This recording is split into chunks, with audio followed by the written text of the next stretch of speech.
여러분, 혹시 이런 생각을 해보신 적 있으신가요?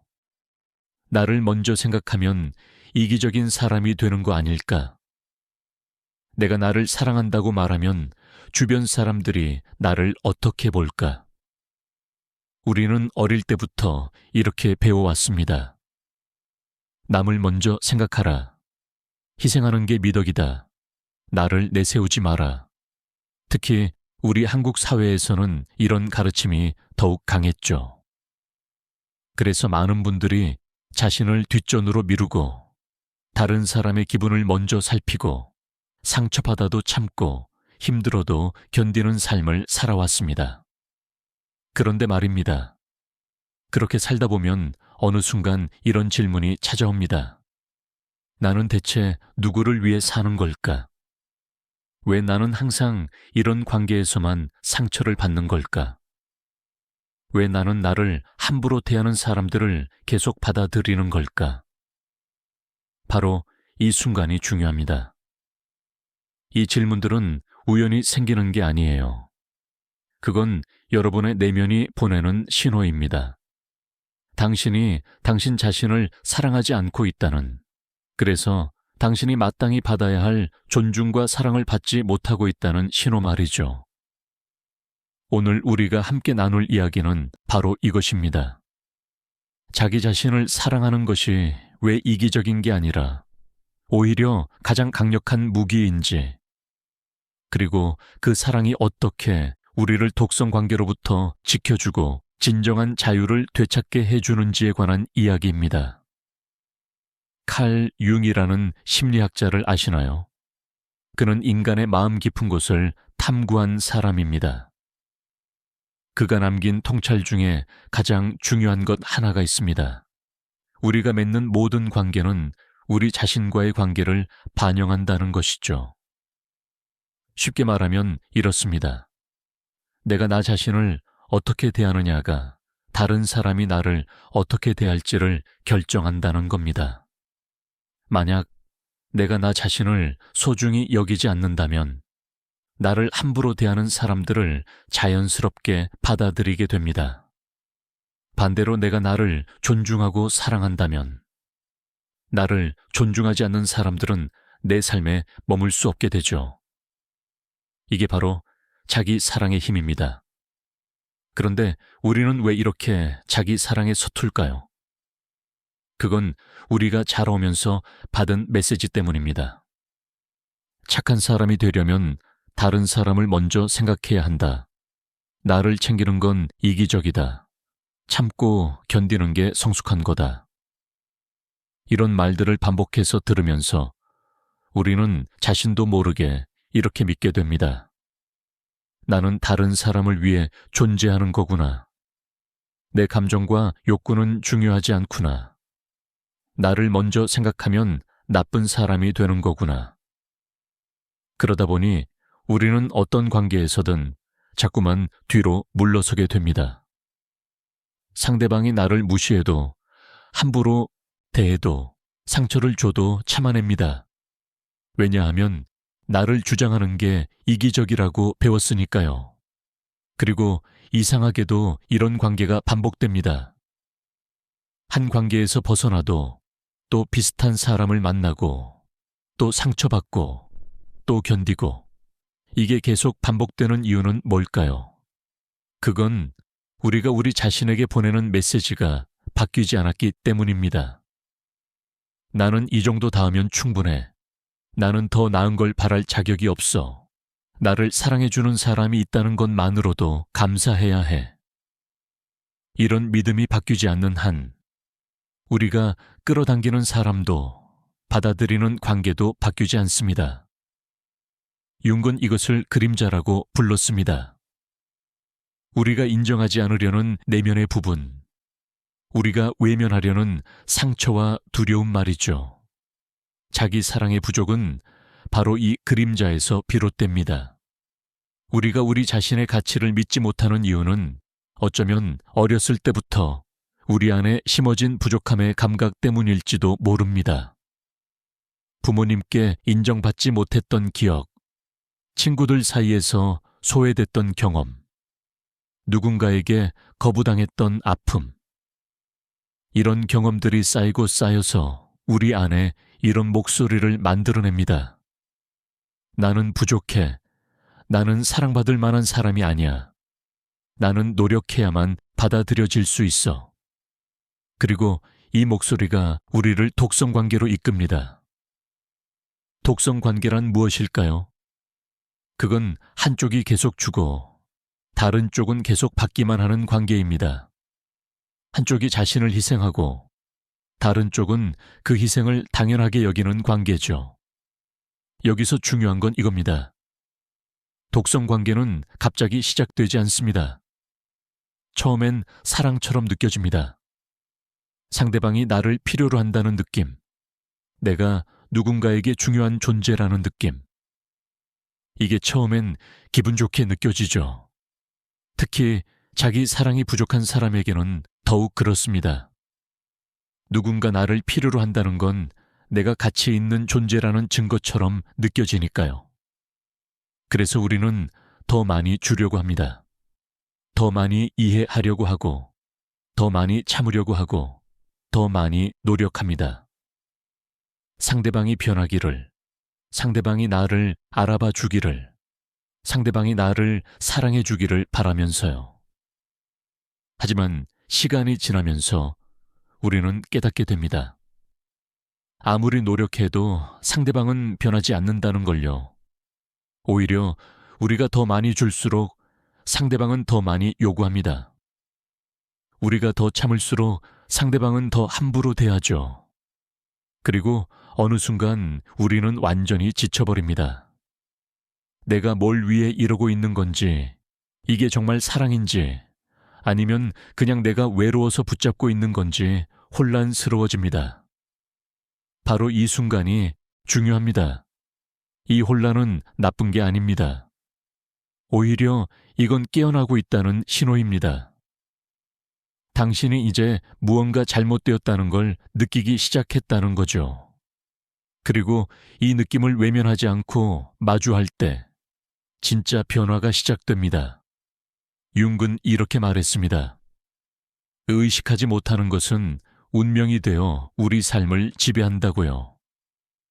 쉽게 말하면 우리가 인정하지 않는 문제는 계속해서 반복된다는 뜻입니다.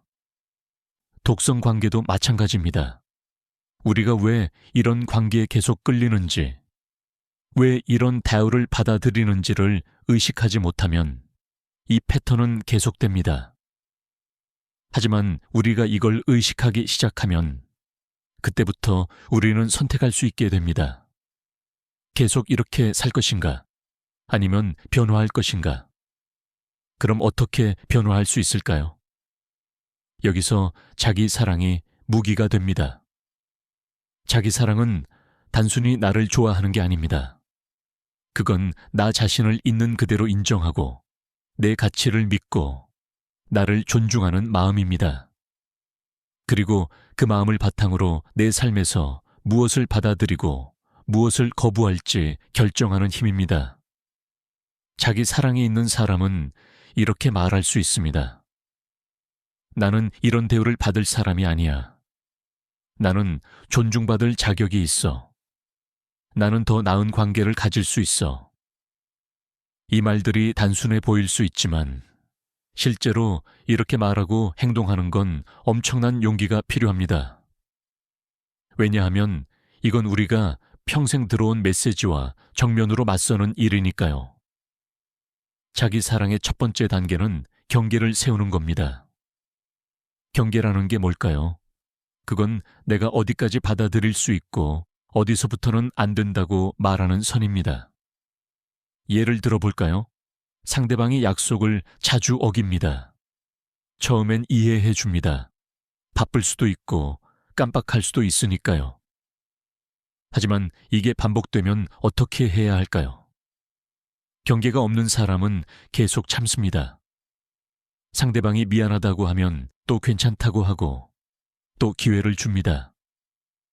그러다 보면 상대방은 이렇게 생각하게 됩니다. 아, 이 사람은 내가 약속을 안 지켜도 괜찮구나. 이 사람은 내가 어떻게 해도 떠나지 않는구나. 그리고 점점 더 함부로 대하게 되죠. 하지만 경계가 있는 사람은 다릅니다. 이 사람은 말합니다. 나는 약속을 지키지 않는 사람과는 관계를 유지할 수 없어. 만약 이게 계속된다면 나는 이 관계를 재고해야겠어. 이렇게 말하는 게 이기적일까요? 아닙니다. 이건 자기 존중입니다. 이건 내가 나를 소중히 여긴다는 표현이죠. 그리고 놀랍게도 이렇게 말했을 때 두 가지 중 하나가 일어납니다. 상대방이 진짜로 당신을 소중히 여긴다면 변화합니다. 당신의 말을 듣고 자신의 행동을 돌아보고 노력하죠. 하지만 상대방이 당신을 당연하게 여기고 있었다면 어떻게 될까요? 화를 냅니다. 당신이 이기적이라고 말하고, 당신이 너무 예민하다고 하고, 당신이 문제라고 몰아갑니다. 바로 이 순간 당신은 알 수 있습니다. 이 관계가 건강한 관계인지 아닌지를요. 건강한 관계에서는 경계가 존중됩니다. 상대방은 당신의 요구를 들어주려 노력하고 당신이 불편해야 하는 걸 멈추려 합니다. 하지만 독성 관계에서는 정반대입니다. 당신이 경계를 세우려 하면 상대방은 그걸 무너뜨리려 합니다. 당신을 조종하고 죄책감을 느끼게 하고 당신이 문제인 것처럼 만들죠. 그래서 경계는 단순한 선이 아닙니다. 경계는 관계의 본질을 드러내는 시험대입니다. 경계를 세웠을 때 상대방의 반응을 보면 그 사람이 당신을 정말 존중하는지 아니면 그냥 이용하고 있었는지 알 수 있습니다. 융근 개성화라는 개념을 말했습니다. 이거는 자기 자신이 되어가는 과정을 뜻합니다. 남들이 원하는 모습이 아니라 진짜 나 자신의 모습을 찾아가는 거죠. 그리고 이 과정에서 가장 중요한 건 자기 자신과의 관계입니다. 우리가 우리 자신을 어떻게 대하느냐, 우리가 우리 내면의 목소리를 어떻게 듣느냐가 우리 삶의 모든 것을 결정합니다. 만약 우리가 우리 내면의 목소리를 무시하고 다른 사람의 기대에 맞춰 살려고만 한다면 어떻게 될까요? 우리는 점점 우리 자신을 잃어갑니다. 내가 누구인지, 내가 뭘 원하는지, 내가 뭘 좋아하는지 조차 모르게 되죠. 그리고 이런 상태에서는 건강한 관계를 맺을 수가 없습니다. 왜냐하면 나 자신도 모르는데 어떻게 다른 사람과 진정한 연결을 만들 수 있겠어요? 자기 사랑은 바로 이 개성화 과정의 핵심입니다. 내가 나를 알아가고, 내가 나를 받아들이고, 내가 나를 사랑하는 과정이죠. 그리고 이 과정은 쉽지 않습니다. 때로는 고통스럽기까지 합니다. 왜냐하면 우리가 외면해온 것들을 마주해야 하니까요. 우리 안의 상처, 우리 안의 두려움, 우리 안의 분노, 이런 감정들을 마주하는 건 불편합니다. 그래서 많은 사람들이 이걸 피하려고 합니다. 다른 사람에게 의존하고 관계에 매달리고 외부에서 인정을 받으려고 하죠. 하지만 이건 임시 방편일 뿐입니다. 진짜 치유는 내면에서 시작됩니다. 윤기 말한 그림자를 기억하시나요? 우리가 인정하지 않으려는 내면의 부분이죠. 자기 사랑의 과정은 바로 이 그림자를 마주하는 과정입니다. 내가 왜 이렇게 인정받고 싶어 하는지, 내가 왜 혼자 있는 게 두려운지, 내가 왜 이런 관계에 계속 끌리는지, 이런 질문들을 스스로에게 던지고 정직하게 답하는 거죠. 그리고 이 과정에서 우리는 놀라운 걸 발견하게 됩니다. 내가 찾던 사랑, 내가 원하던 인정, 내가 바라던 안정감. 이 모든 게 사실은 다른 사람에게서 올 수 없다는 걸요. 이건 오직 나 자신에게서만 올 수 있습니다. 이게 바로 정서적 자립입니다. 정서적 자립이란 다른 사람의 인정이나 사랑 없이도 내가 온전한 존재라는 걸 아는 겁니다. 누군가 나를 떠나도, 누군가 나를 거부해도 나는 여전히 가치 있는 사람이라는 걸 믿는 거죠. 이게 쉬울까요? 전혀 쉽지 않습니다. 특히 우리가 평생 다른 사람의 평가로 우리 가치를 측정해 왔다면 더욱 그렇죠. 하지만 이게 가능할까요? 절대적으로 가능합니다. 그리고 이게 가능해질 때 우리 삶은 완전히 달라집니다. 정서적 자립이 있는 사람은 관계에 매달리지 않습니다. 왜냐하면 관계가 자신을 정의하지 않으니까요. 이 사람은 누군가와 함께 있을 때 더 행복할 수는 있지만 혼자여도 괜찮습니다. 이 사람은 누군가의 사랑을 받으면 기쁘지만 그 사랑이 없어도 자신의 가치를 의심하지 않습니다. 이게 바로 자유입니다. 진짜 자유는 혼자 있는 게 아닙니다. 진짜 자유는 다른 사람이 없어도 내가 온전한 존재라는 걸 아는 겁니다. 그럼 정서적 자립은 어떻게 얻을 수 있을까요? 첫 번째는 자기 인식입니다. 내가 지금 느끼는 감정을 인정하는 거죠. 외롭다, 두렵다, 화가 난다. 이런 감정들을 부정하거나 억누르지 않고 그대로 느끼는 겁니다. 많은 사람들이 부정적인 감정을 피하려고 합니다. 그래서 바쁘게 움직이고 사람들과 계속 어울리고 생각할 시간을 주지 않으려 하죠. 하지만 감정은 피한다고 사라지지 않습니다. 오히려 더 커집니다. 그래서 우리는 감정을 마주해야 합니다. 조용히 앉아서 나 자신과 시간을 보내고 내가 진짜 느끼는 게 뭔지 들여다보는 거죠. 두 번째는 자기 대화입니다. 우리는 하루에도 수천 번 우리 자신에게 말을 합니다. 대부분은 의식하지 못하지만요. 그런데 이 자기 대화가 어떤 내용일까요? 많은 경우 부정적입니다. 나는 왜 이렇게 못났을까? 나는 왜 이것도 제대로 못할까? 나는 정말 한심해. 이런 말들을 우리는 끊임없이 우리 자신에게 합니다. 그런데 잠깐 생각해 보세요. 만약 친구가 여러분에게 이렇게 말한다면 어떨까요? 그 친구와 계속 친하게 지낼 수 있을까요? 아마 아닐 겁니다. 그런데 우리는 왜 우리 자신에게는 이렇게 잔인하게 말할까요? 자기 사랑은 이 자기 대화를 바꾸는 것에서 시작됩니다.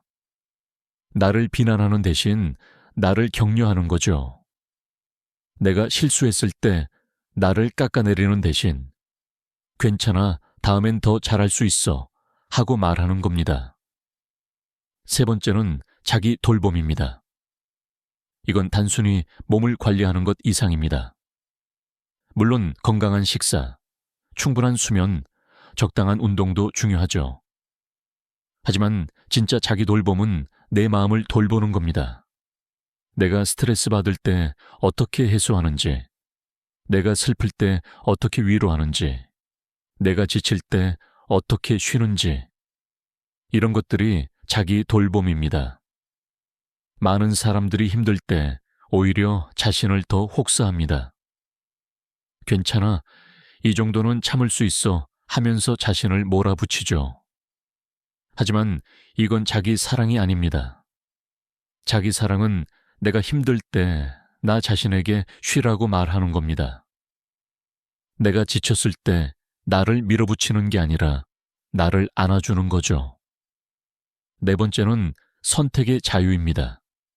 우리는 종종 우리에게 선택권이 없다고 생각합니다. 나는 이 관계를 끝낼 수 없어. 나는 이 일을 그만둘 수 없어. 나는 이렇게 살 수밖에 없어. 하지만 진실은 이렇습니다. 우리에게는 항상 선택권이 있습니다. 단지 그 선택이 두렵거나 불편할 뿐이죠. 독성 관계를 끝내는 건 두렵습니다. 혼자가 될까봐, 외로울까봐, 다시는 사랑받지 못할까봐. 하지만 그 두려움 때문에 우리는 우리를 해치는 관계에 머뭅니다. 자기 사랑은 이런 두려움을 마주하고 선택하는 용기입니다. 비록 두렵지만 나를 위해 올바른 선택을 하는 거죠. 융은 이렇게 말했습니다. 당신이 내면을 들여다보지 않으면 외부가 당신의 운명이 된다고요. 이 말의 의미는 깊습니다. 우리가 우리 내면을 알지 못하면 우리는 외부의 영향에 휘둘립니다. 다른 사람의 의견, 사회의 기대, 주변의 시선, 이런 것들이 우리를 좌우하죠. 하지만 우리가 우리 내면을 알게 되면 우리는 중심을 잡을 수 있습니다. 외부가 아무리 흔들어도 우리는 우리 자신으로 남을 수 있습니다. 이게 바로 자기 사랑이 주는 힘입니다. 이제 독성 관계로 돌아가 봅시다. 우리가 자기 사랑을 갖추게 되면 독성 관계는 어떻게 될까요? 첫째, 우리는 독성 관계를 더 빨리 알아차립니다. 예전에는 무언가 잘못되었다는 걸 느끼면서도 무시했죠. 내가 예민한 건가, 내가 기대가 너무 큰 건가 하면서 스스로를 의심했습니다. 하지만 자기 사랑이 있으면 다릅니다. 내 감정을 신뢰하게 되고 뭔가 이상하다면 그건 진짜로 이상한 거라는 걸 알게 됩니다. 그래서 더 이상 자신을 의심하지 않고 상황을 객관적으로 볼 수 있게 되죠. 둘째, 우리는 더 이상 독성 관계에 머물지 않습니다. 예전에는 떠날 수 없었어요. 두려움, 죄책감, 의무감 때문에 붙잡혀 있었죠. 하지만 자기 사랑은 우리에게 떠날 용기를 줍니다. 나는 이런 대우를 받을 사람이 아니라는 걸 알기 때문에 더 이상 참지 않습니다. 물론 떠나는 건 쉽지 않습니다. 아픕니다. 때로는 외롭습니다. 하지만 독성 관계에 머무는 것보다는 훨씬 낫습니다. 혼자 있는 게 나쁜 사람과 함께 있는 것보다 낫다는 걸 우리는 알게 됩니다. 셋째, 우리는 더 건강한 관계를 끌어당깁니다. 이게 참 신기한 일입니다. 우리가 우리 자신을 사랑하기 시작하면 우리 주변 사람들이 바뀝니다. 이건 마법이 아닙니다. 이건 에너지의 문제죠. 우리가 보내는 에너지가 바뀌면 우리가 끌어당기는 사람도 바뀝니다. 자기 사랑이 없을 때는 우리가 절박함을 풍깁니다. 나를 사랑해줘. 나를 인정해줘. 나를 받아줘. 이런 에너지는 건강한 사람들을 밀어내고 이용하려는 사람들을 끌어당깁니다. 하지만 자기 사랑이 있을 때는 다릅니다. 우리는 더 이상 절박하지 않습니다. 우리는 이미 온전하고 누군가의 사랑이 있으면 좋지만 없어도 괜찮습니다. 이런 에너지는 건강한 사람들을 끌어당깁니다. 서로를 존중하고 서로를 지지하고 서로에게 자유를 주는 관계 말이죠. 그럼 건강한 관계는 어떤 모습일까요? 건강한 관계에서는 두 사람 모두 온전한 개인입니다. 서로에게 의존하지 않고 서로를 보완하죠. 한 사람이 다른 사람을 완성시키는 게 아니라 이미 완전한 두 사람이 함께 더 풍요로운 삶을 만드는 겁니다. 건강한 관계에서는 경계가 존중됩니다. 상대방이 나와 다른 의견을 가질 수 있고 나와 다른 욕구를 가질 수 있다는 걸 인정합니다. 그리고 그 차이를 존중하죠. 건강한 관계에서는 소통이 열려 있습니다. 불편한 이야기도 할 수 있고 갈등이 생겨도 건설적으로 해결합니다. 한쪽이 일방적으로 참거나 포기하지 않습니다. 건강한 관계에서는 성장이 일어납니다. 두 사람 모두 더 나은 사람이 되려고 노력하고 서로가 그 성장을 지지합니다. 한 사람이 다른 사람의 성장을 막거나 질투하지 않습니다. 오히려 상대방이 잘 되는 걸 진심으로 기뻐하죠. 건강한 관계에서는 자유가 있습니다. 서로를 소유하거나 통제하지 않습니다. 상대방이 자기 자신으로 존재할 수 있게 허락하고 그 모습을 사랑합니다. 이런 관계는 아름답습니다. 하지만 이런 관계는 우연히 오지 않습니다. 이런 관계는 자기 사랑에서 시작됩니다. 이쯤에서 어떤 분들은 이렇게 물으실 수 있습니다. 그럼 자기 사랑이 있는 사람은 완벽한 사람인가요? 전혀 그렇지 않습니다. 자기 사랑은 완벽함이 아닙니다. 오히려 자기 사랑은 불완전함을 받아들이는 겁니다. 나도 실수하고, 나도 약점이 있고, 나도 때로는 잘못된 선택을 한다는 걸 인정하는 거죠. 하지만 그럼에도 불구하고 나는 사랑받을 만한 사람이라는 걸 믿는 겁니다. 이게 바로 자기 수용입니다. 자기 수용 없이는 진짜 자기 사랑이 있을 수 없습니다. 왜냐하면 우리가 우리의 어떤 부분을 거부하는 한 우리는 온전히 우리 자신을 사랑할 수 없으니까요. 융근 전체성이라는 개념을 강조했습니다. 이건 우리의 모든 면을 통합하는 거죠. 빛과 어둠, 강함과 약함, 좋은 면과 나쁜 면, 이 모든 게 우리입니다. 우리가 좋은 면만 받아들이고 나쁜 면을 부정하면 우리는 절대 온전해질 수 없습니다. 진짜 자기 사랑은 우리의 모든 면을 포용하는 겁니다. 내가 화를 낼 수도 있고, 내가 질투할 수도 있고, 내가 이기적일 수도 있다는 걸 인정하는 거죠. 그리고 그런 면들도 나의 일부라는 걸 받아들이는 겁니다. 이게 자기 연민입니다. 자기 연민은 자기 연민과 다릅니다. 자기 연민은 불쌍한 나는 항상 피해자야 하는 마음이죠. 하지만 자기 연민은 다릅니다. 자기 연민은 나도 힘들 수 있어. 나도 실수할 수 있어. 나도 완벽하지 않아 하는 마음입니다. 이건 우리를 약하게 만들지 않습니다. 오히려 강하게 만들죠. 왜냐하면 우리가 우리의 약점을 인정할 때 우리는 더 이상 그것에 지배받지 않기 때문입니다. 이제 실제로 어떻게 적용할 수 있는지 구체적으로 이야기해 봅시다.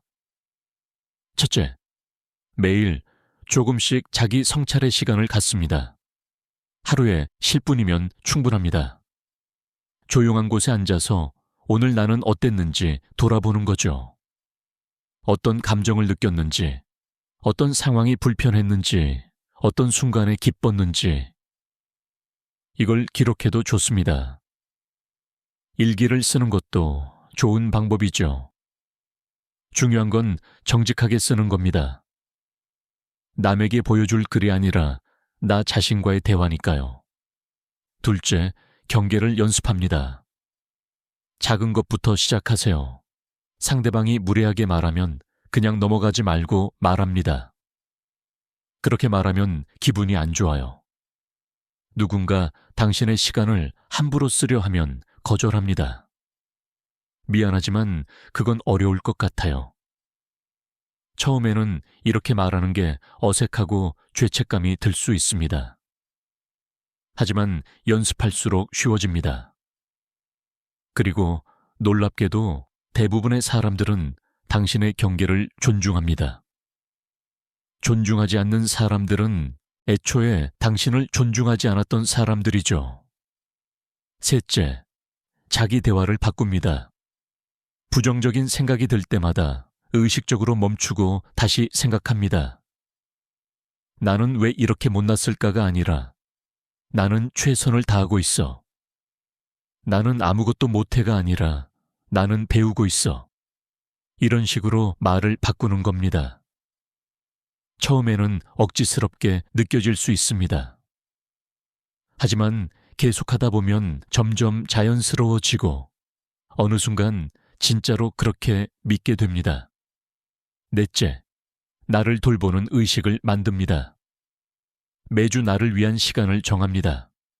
뭘 해도 좋습니다. 산책, 독서, 목욕, 음악 감상. 중요한 건 그 시간만큼은 온전히 나를 위한 시간이라는 겁니다. 누구를 위해서도 아니고 생산성을 위해서도 아니고 그냥 나를 위해 존재하는 시간이죠. 이런 시간들이 쌓이면서 우리는 나 자신과 더 친밀해집니다. 다섯째, 지지하는 사람들과 시간을 보냅니다. 우리는 우리가 함께하는 사람들의 영향을 받습니다.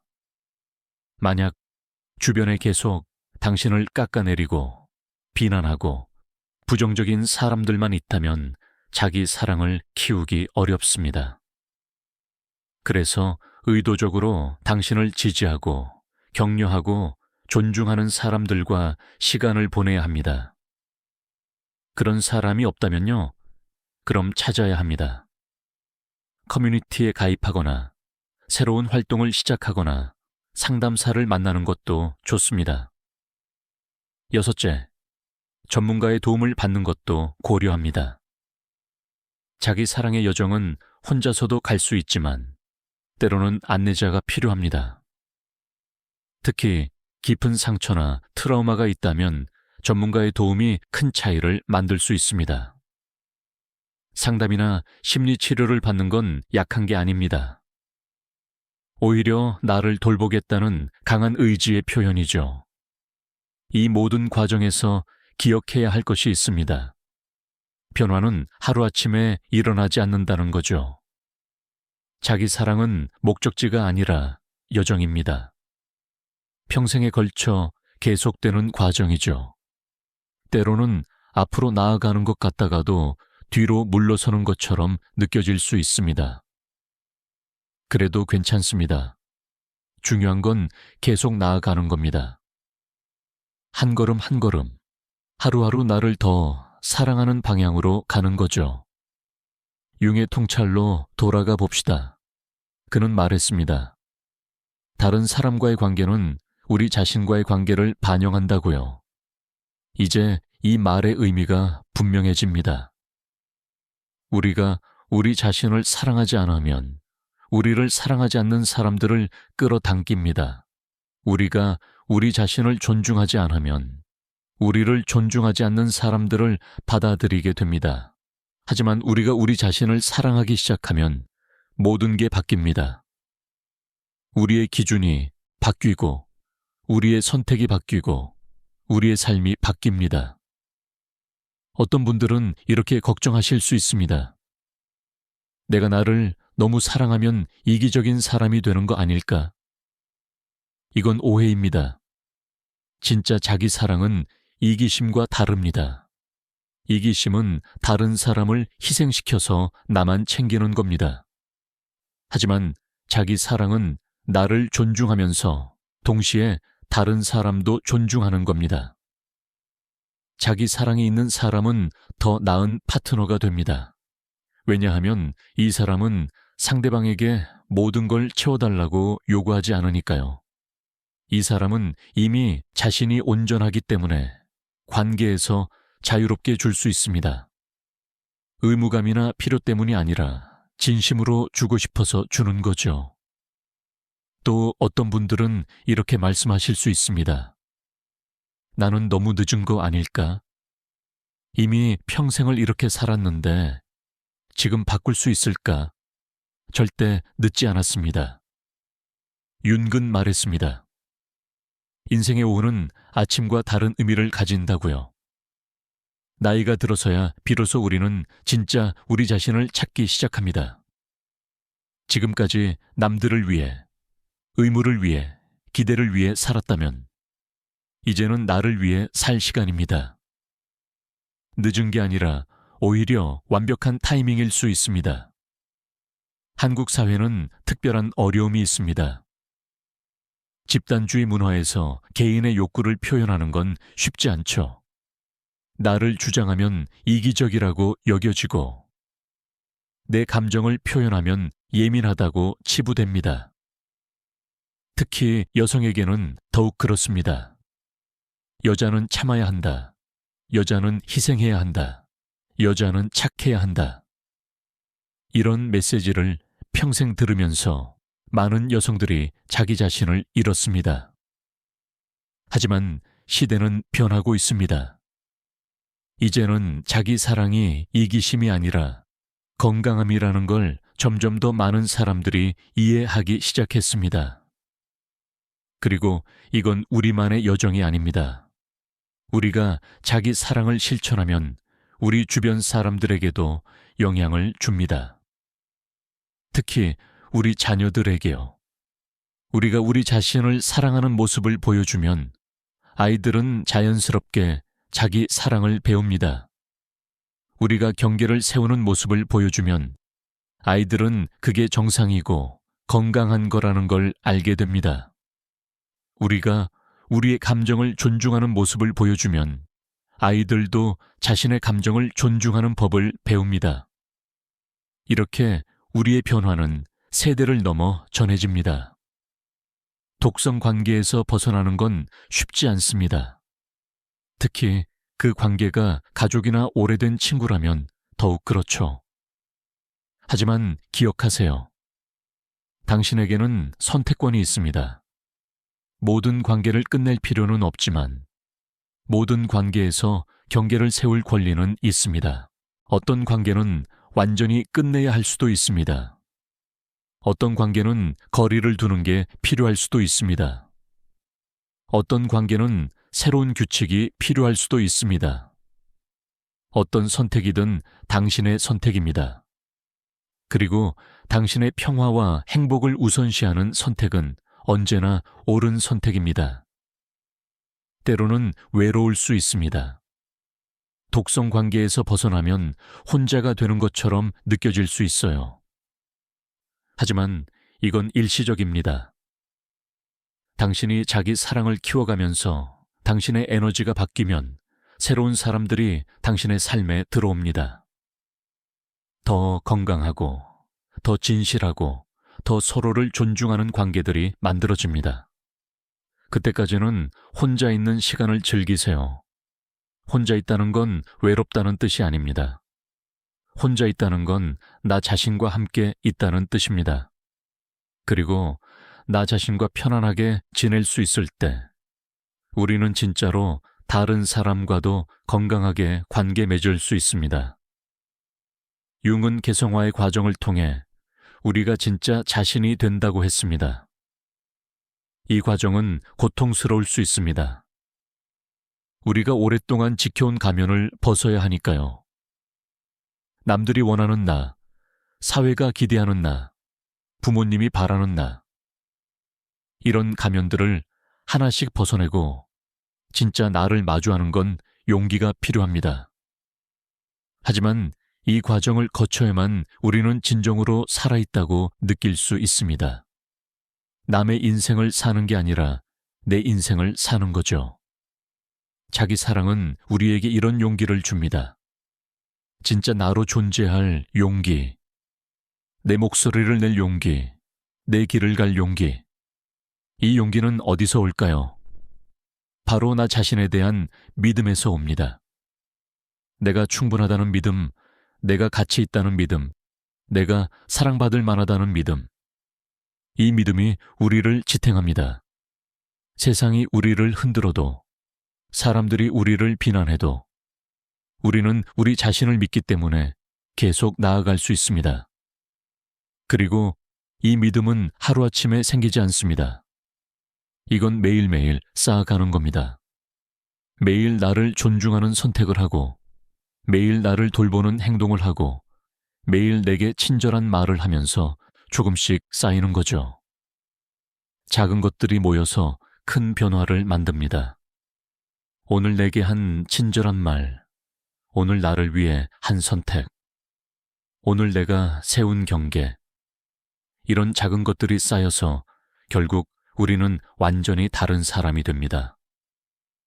정서적 자립을 다시 한번 강조하고 싶습니다. 이건 자기 사랑의 핵심입니다. 정서적 자립이란 다른 사람의 인정이나 사랑 없이도 내가 온전하다는 걸 아는 겁니다. 이건 다른 사람이 필요 없다는 뜻이 아닙니다. 우리는 사회적 존재이고 연결은 중요합니다. 하지만 그 연결이 나를 정의하지는 않는다는 겁니다. 누군가 나를 떠나도 나는 여전히 온전합니다. 누군가 나를 거부해도 나는 여전히 가치 있습니다. 이게 정서적 자립입니다. 정서적 자립이 없으면 우리는 관계에 의존하게 됩니다. 상대방의 기분에 따라 내 기분이 좌우되고 상대방의 행동에 따라 내 가치가 결정되는 것처럼 느껴집니다. 이건 엄청난 불안을 만듭니다. 상대방이 언제 나를 떠날지, 언제 나를 거부할지 끊임없이 걱정하게 되죠. 그래서 상대방의 비위를 맞추고 상대방을 기쁘게 하려고 애쓰고 진짜 나를 숨깁니다. 하지만 이렇게 만들어진 관계는 진짜가 아닙니다. 이건 가면과 가면의 관계죠.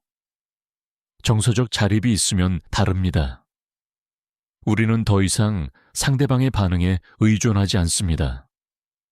물론 상대방이 나를 어떻게 대하는지는 중요합니다.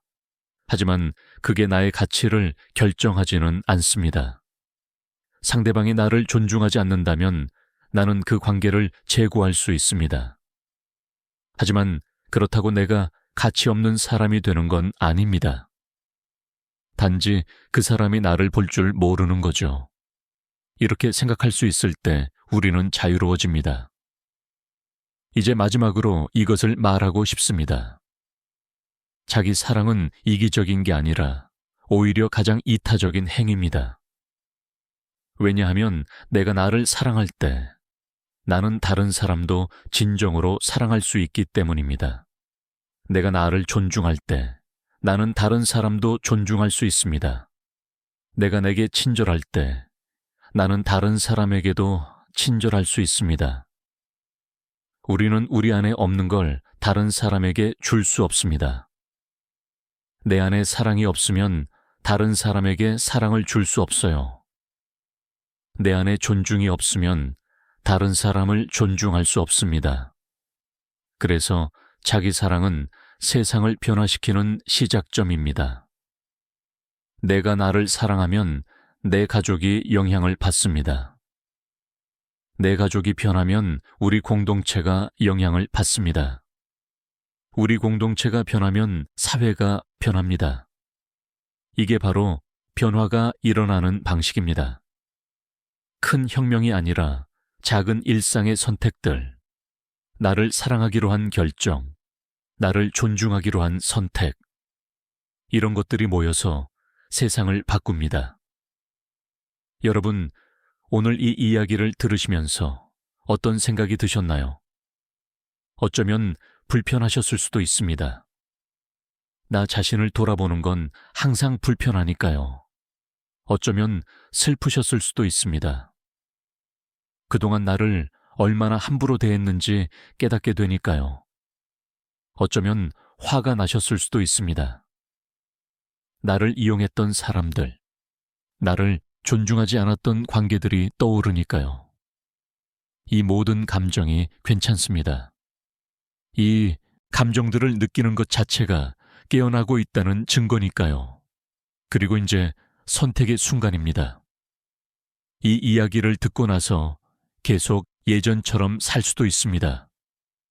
아무것도 바꾸지 않고 같은 패턴을 반복하고 같은 관계에 머물 수도 있어요. 아니면 오늘부터 뭔가 다르게 할 수도 있습니다. 작은 것부터 시작하는 거죠. 오늘 내게 친절한 말 한마디를 하는 것, 오늘 나를 위한 시간 10분을 갖는 것, 오늘 누군가에게 아니오라고 말하는 것, 이런 작은 선택들이 시작입니다. 윤근 말했습니다. 당신이 만나는 가장 중요한 사람은 거울 속의 당신이라고요. 결국 모든 관계는 나 자신과의 관계에서 시작됩니다. 내가 나를 어떻게 대하느냐가 모든 것을 결정합니다. 그래서 자기 사랑은 선택이 아니라 필수입니다. 이건 사치가 아니라 생존입니다. 이건 이기심이 아니라 자기 보존입니다. 그리고 이건 우리가 건강하고 행복한 삶을 살기 위해 반드시 필요한 겁니다. 여러분, 한 분 한 분은 사랑받을 자격이 있습니다. 존중받을 자격이 있습니다. 행복할 자격이 있습니다. 누가 뭐라고 하든, 과거에 무슨 일이 있었든, 지금까지 어떻게 살았든 상관없습니다. 지금 이 순간부터 여러분은 다르게 선택할 수 있습니다. 나를 사랑하기로, 나를 존중하기로, 나를 돌보기로 선택할 수 있습니다. 그리고 그 선택은 여러분의 삶을 완전히 바꿀 겁니다. 독성 관계에서 벗어나고 건강한 관계를 만들고 진정한 나 자신으로 살아가는 삶. 이건 가능합니다. 이건 여러분도 할 수 있습니다. 오늘 이 시간이 여러분에게 작은 씨앗이 되기를 바랍니다. 자기 사랑의 씨앗, 변화의 씨앗. 이 씨앗을 매일 물 주고 돌보세요. 시간이 지나면 이 씨앗은 자라서 큰 나무가 될 겁니다. 당신을 지켜주고, 당신에게 그늘을 주고, 당신이 쉴 수 있는 나무. 그게 바로 자기 사랑입니다. 그리고 그 나무 아래서 여러분은 평화를 찾을 겁니다. 독성 관계의 고통이 아니라 건강한 관계의 기쁨을, 끝없는 불안이 아니라 고요한 확신을, 타인의 인정이 아니라 자기 자신의 사랑을 느끼게 될 겁니다. 이 여정은 쉽지 않습니다. 하지만 가치 있습니다. 그리고 여러분은 혼자가 아닙니다. 이 길을 걷는 수많은 사람들이 있습니다. 우리 모두 배우고 있고, 성장하고 있고, 나아가고 있습니다. 때로는 넘어지고, 때로는 뒤로 물러서기도 하지만, 그래도 계속 앞으로 나아갑니다. 왜냐하면 우리는 알기 때문입니다. 우리가 마땅히 받아야 할 사랑, 그건 밖에 있는 게 아니라 우리 안에 있다는 걸요. 우리가 그 사랑을 찾을 때 우리는 진정으로 자유로워집니다. 독성 관계로부터, 타인의 기대로부터, 그리고 우리 자신의 두려움으로부터 자유로워지는 겁니다. 그러니 오늘부터 시작하세요. 나를 사랑하는 연습을, 나를 존중하는 선택을, 나를 돌보는 습관을. 그리고 기억하세요. 자기 사랑은 이기적인 게 아니라 가장 강력한 무기라는 것을. 독성 관계로부터 나를 지키는 무기, 진정한 자유를 되찾는 무기, 그리고 내가 진짜 나로 살아가게 해주는 무기라는 것을요. 여러분 모두 그 무기를 손에 쥐고 당당하게 여러분의 삶을 살아가시기를 진심으로 바랍니다. 여러분은 충분히 사랑받을 만한 사람입니다. 그 누구보다도 먼저 여러분 자신에게서요.